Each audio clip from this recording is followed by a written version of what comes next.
Bom, estamos recebendo hoje aqui o Elton Pereira, psicólogo clínico. Bem-vindo de volta, Elton. Feliz ano novo para você. Olá, Cíntia. Feliz ano novo. Bom dia para você que nos acompanha também. E para muita gente o ano começou ontem, né? Para mim também começou ontem. Não, para nós aqui já começou desde o dia 2. Já começado um pouco antes. Mas olha, hoje é dia 7. 7 dias só, gente. 7 dias. Deus fez o mundo em 7 dias. E em 7 dias tem gente que já está cansada, esgotada das promessas que fez na virada do ano, porque não conseguiu cumprir ainda. O ano tem 365 dias, mas a gente já está com aquele esgotamento e aquela leve desesperança de que não vai conseguir tudo aquilo que a gente projetou. As nossas expectativas são elevadas e isso acaba sendo um motivo de esgotamento mental, né? Afinal de contas, essa cultura das promessas de ano novo, essa tradição, pode também ser uma pressão social, Elton? É uma cultura, né? E a gente já está muito acostumado a isso, mas nos dias atuais a gente tem visto muito mais os efeitos negativos dessa pressão social. Sem contar, Cíntia, que as pessoas elas já vinham vivenciando um processo ali do finalzinho de dezembro, da questão das cobranças por felicidade, por momentos de confraternização.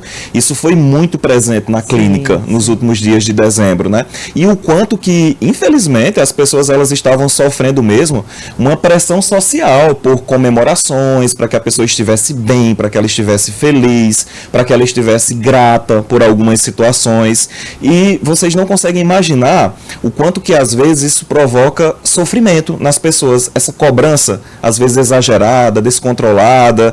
E é tão interessante também porque, infelizmente, em algumas situações, a gente se coloca nesse papel de achar que todo mundo comemora da mesma forma, ou que todo mundo fica feliz da mesma forma, ou o simples fato de alguém estar ali participando de um momento, de um evento, e não está dando risada, não está dando pulos de alegria, que ela não está bem, que ela não está feliz com a situação, né? Então, vi principalmente meus pacientes, né, lá na prática clínica, infelizmente sofrendo muito com essa pressão, com essa cobrança. Aí, junto a tudo isso, é pouco provável que nessa virada de ano aí, né, como você falou aí, a gente já está se aproximando aí praticamente dos 10 primeiros dias do ano, e é pouco provável que as pessoas não estejam já se cobrando pelas benditas questões das metas, né? E as metas, o que é que eu vou fazer? Como é que vai ser esse meu 2025? Aí eu queria também aproveitar a oportunidade, já que o momento é esse mesmo, das metas, né? E é importante a criação de metas. Eu não estou aqui para dizer que, deixa isso de lado, não se preocupa, porque realmente faz parte, né? Aquilo que a gente quer tirar do papel, aquilo que a gente quer concretizar, se não existe uma organização, se não existe um lapso temporal, se você não se programou, não planejou de alguma forma, é pouco provável que realmente você vai conseguir. Alguns teóricos da psicologia, eles vão falar assim, que tudo que existe, tudo que a gente vivencia hoje, já passou pela cabeça de alguém. Então, as metas, elas partem desse princípio. A partir do momento que eu crio ali na minha cabeça a ideia do que eu quero, quais são os objetivos que eu quero atingir, vai ficar muito mais fácil que você consiga tirar do papel, para que você consiga concretizar. Então, essa parte aí, ela é importante. Aí, qual o ponto que a gente vê hoje que provoca realmente o adoecimento? É a gente mergulhar nessa cobrança, que é uma cobrança social. É uma cobrança que, na maioria das vezes, ela não é sua, né? E esse é um questionamento que você tem que se fazer, né? Como profissional da área, eu queria muito que as pessoas elas desenvolvessem esse cuidado, essa sensibilidade de dizer assim, isso é meu, né? Isso é importante para a minha vida? Porque às vezes você está vendo lá na rede social e você acaba que simplesmente mergulhando naquilo e achando que aquilo também funciona para a sua vida. Sempre que eu falo desse ponto, eu lembro de um atendimento que eu fiz, né? E aí eu queria muito compartilhar aqui com vocês em linhas gerais. Aí a paciente, ela disse assim, olha, eu comecei a ser contagiada por aquela ideia do acordar às 5 da manhã, tomar meu suco verde e fazer uma caminhada de tantos quilômetros, e eu achava que aquilo funcionava para todo mundo, porque é vendido como sendo a fórmula da felicidade que vai mudar a minha vida.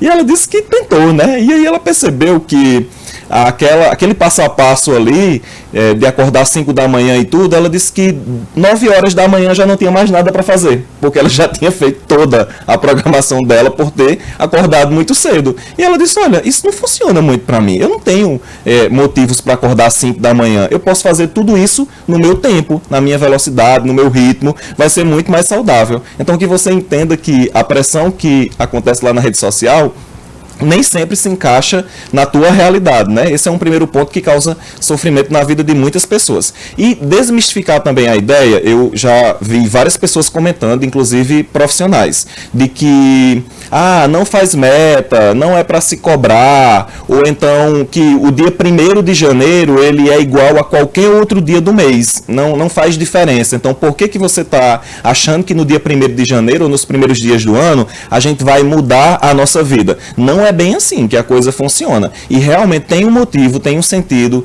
Os pesquisadores eles conseguem explicar, buscando evidências científicas do porquê que na nossa cabeça, no nosso cérebro, isso faz total sentido. Sabe como o nosso cérebro interpreta a nossa vida? Ele não interpreta de forma contínua. Ele interpreta muito mais como uma narrativa que tem capítulos. Então, a partir do momento que a gente estabelece isso que a gente chama de uma distância psicológica, imagina que essa virada de ano é o que a gente chama da distância psicológica. É como se nessa virada, nessa folha em branco que a gente recebe, que é o novo ano, o Elton do 2024 talvez não cometa os mesmos erros ou então não vá cair nas mesmas armadilhas nessa nova folha em branco que está sendo me dada. Então por isso que é criada na minha cabeça essa ideia que muita coisa que eu não consegui em 2024, existe sim a possibilidade de conseguir em 2025. Então esses marcos temporais, eles funcionam. Por exemplo, eu vou fazer dieta na segunda-feira. Funciona. Nossa, Cindy, que interessante você falar sobre isso, porque dentro dessa mesma pesquisa que eu estou falando, os pesquisadores tentaram buscar mecanismos para a gente forçar que isso acontecesse na vida das pessoas, esse marco temporal na cabeça, né? E eles perceberam que, do mesmo jeito que o marco existe em relação ao casamento, o nascimento de um filho, o término de uma faculdade, isso acontece também, por exemplo, na segunda-feira. Às vezes a gente não chega com essa vontade na segunda-feira, né? Passou ali o final de semana, aí você chega na segunda-feira com aquela vontade de mudança, de que agora que a coisa vai dar certo, né? Então eles perceberam que mesmo em um tempo mais reduzido, isso acontece na vida das pessoas. Então super funciona. Pode ser respeitado, então, quando alguém disser, olha, a partir de tal situação, ou por exemplo, quando eu me formar, ou a partir de tal mês eu me programo e isso não vai mais acontecer. Isso. Ou eu quero viver de uma forma diferente. Isso deve ser respeitado, essa vontade de alguém estabelecer esse marco, né? Deve sim. Por isso que eu estou falando que eu já vi várias pessoas dizer que não tem nada a ver e que é bobagem e que a gente está se enganando, mas não é. Na nossa cabeça é um mecanismo que funciona. É provado cientificamente que o nosso cérebro sofre essas alterações e que se torna mais provável, é maior a probabilidade que você consiga, se a gente conseguir também estabelecer esse lapso temporal. É o que a gente chama da história da virada de página, né? E sabe o que é mais? Eu conheço vários casos, desculpa, só pode te interromper, eu conheço vários casos, Elton, de, por exemplo, pessoas que eram de uma forma, né? Por exemplo, 2 irmãos, né? Então você tem um irmão, tem 2, 3 anos de diferença e o outro era danado na escola, não ia muito bem, mas aí o irmão passa no vestibular, né? Passa bem nas primeiras colocações. Esse fato desencadeou uma mudança radical nesse segundo. E ele passou a ser tão estudioso, até mais quanto o outro. E no caso, não é tipo uma competitividade, é como se fosse de fato, ele olhou aquele exemplo e disse, eu quero ser desse jeito. Eu quero viver aquilo que ele está vivendo. É uma coisa boa também, né? Sim. E como a gente está falando aqui, né? Não é simplesmente você achar que é bobagem. Realmente funciona. E não estou dizendo que é uma garantia, que é uma certeza que se a gente se apegar a isso, vai funcionar. Mas aumenta de forma significativa a probabilidade de que realmente você consiga. E sabe o que é que os estudos recentes têm mostrado para a gente? Esse é um fato que eu achei muito importante e interessante, né? Quando a gente vai listar ali quais são as coisas que a gente consegue com mais facilidade nessa proposta de novas metas, né, para o ano, e quais são aquelas que a gente tem uma maior dificuldade. O que tem apresentado apresentado uma maior facilidade é a prática de atividade física. Isso me chamou muita atenção. As pessoas elas estão tendo muito mais facilidade em relação a entrar na prática de alguma atividade física, né? Seja academia, corrida de rua, uma caminhada, qualquer coisa que coloque o nosso corpo para se movimentar.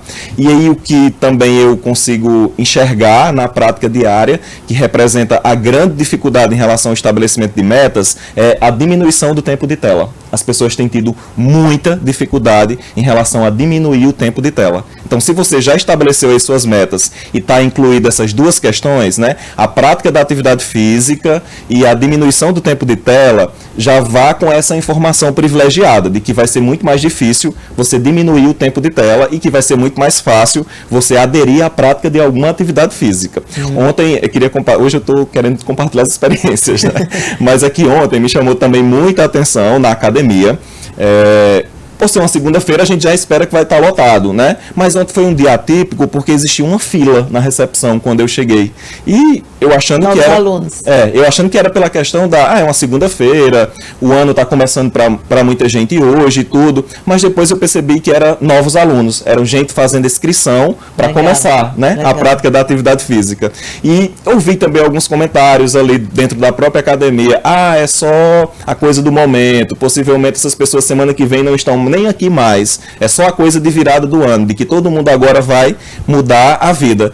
E eu olhei para aquilo, né, e eu disse, não, eu quero enxergar de uma nova forma. Eu olhei e disse, olha que legal, que bacana. Ainda que eu não sei se essas pessoas elas vão dar continuidade, mas elas quebraram uma barreira tão grande que foi chegar aqui, que foi estar aqui nesse local para fazer a inscrição. Então, ela diminuiu a probabilidade, por exemplo, de que nunca iria fazer uma atividade física, independente se vai ter continuidade ou não, mas ela quebrou uma barreira gigantesca. Isso já é bacana. Nossa, né? demais. Isso já tem que ser considerado, inclusive, uma vitória. Por você que foi lá. E eu ainda quero dizer mais, eu quero dizer que no dia 1º de janeiro de 2025, tinha muita gente na minha academia, viu? Inclusive eu. No dia 31, e no dia 1º, e no dia 2 também, e nos sábados também, e nos domingos também. É um esforço grande? Sim, é um esforço grande. Sim. E eu acho que isso é uma premiação, né? E é legal cada uma das premiações. E nesse ponto, Cíntia, é o que eu incentivo também. Você que agora nos acompanha, que se identifica também com essas questões, incentivo também os meus pacientes nesse aspecto a comemorar as pequenas vitórias. A gente não está tendo essa sensibilidade de comemorar as pequenas vitórias. Mas eu ainda nem comecei, eu nem sei se vai dar certo, eu nem sei se eu vou conseguir força para dar continuidade a tudo isso. Mas o principal, você conseguiu, você chegou lá, você fez sua matrícula, você fez a sua inscrição.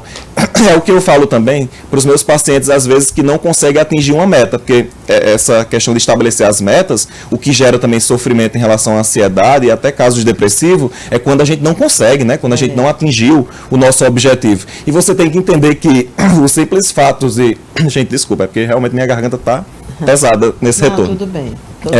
O simples fato de você conseguir pensar sobre aquilo, ou você conseguir falar sobre aquele assunto, já é uma pequena vitória e tem que ser comemorada. A partir do momento que a gente comemora, que a gente se empolga com aquilo, você também aumenta a probabilidade de que realmente a coisa dê certo, que você atinja o seu objetivo, né? Do mesmo jeito em relação às cobranças do final do ano, né? Eu orientei tanto as pessoas a se respeitar, dizer assim, olha, se você não está se sentindo grato, se você não está se sentindo feliz com a situação, não force, se respeite. Vai ser muito mais vantajoso para você de forma psicológica que você se respeite, que você entenda esse seu sentimento, do que você se propor a colocar uma máscara ali, né, a fingir um sentimento que não existe. Então saiba lidar com as críticas, porque vai ter, as pessoas elas vão criticar, mas que você está se respeitando, que você está ali se colocando na posição de pessoa que respeita o seu limite. Isso é mais importante do que qualquer outra coisa. Tá certo. Elton, muito obrigada. Toda vez que o Elton vem aqui, eu extrapolo o tempo demais, mas é porque o assunto realmente é muito interessante. Obrigada. Eu que agradeço e convido você para me seguir lá na minha rede social. Tem todas as informações que você precisa. @PSI Elton Pereira. Você me acompanha lá e vai saber de muita coisa relacionada à saúde mental.